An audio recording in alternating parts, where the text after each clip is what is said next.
দর্শক আপনারা দেখতে পাচ্ছেন এখানে কিন্তু আসলে তারেক রহমানকে বহনকারী যে বাসটি সেই বাসটি কিন্তু হচ্ছে আপনার সামনে এগিয়ে যাচ্ছে খুবই ধীর গতিতে। এখানে কিন্তু হচ্ছে প্রচুর পরিমাণে আসলে মানুষ, তারা কিন্তু হচ্ছে প্রায় লাখো মানুষ আসলে এখানে ভিড় করে রয়েছে এবং তাদের উদ্দেশ্যে হচ্ছে আপনার তারেক রহমান কিন্তু হচ্ছে আপনার হাত নাড়ছেন এবং সেখানে কিন্তু হচ্ছে আপনার প্রচুর পরিমাণে বিএনপি নেতাকর্মী সমর্থকরা মুহুর্মুহু স্লোগানে কিন্তু হচ্ছে এখানে পুরো হচ্ছে এরিয়া, এই যে চন্দ্রিমা উদ্যানের পাশে এরিয়া কিন্তু হচ্ছে তারা সরগরম করে রেখেছেন।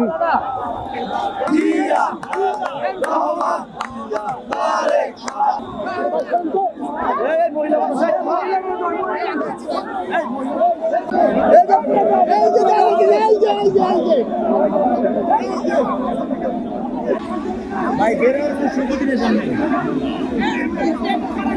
বিগত করে গেলাম আর দিন ধরে ভালো আগে বাইরে গেল।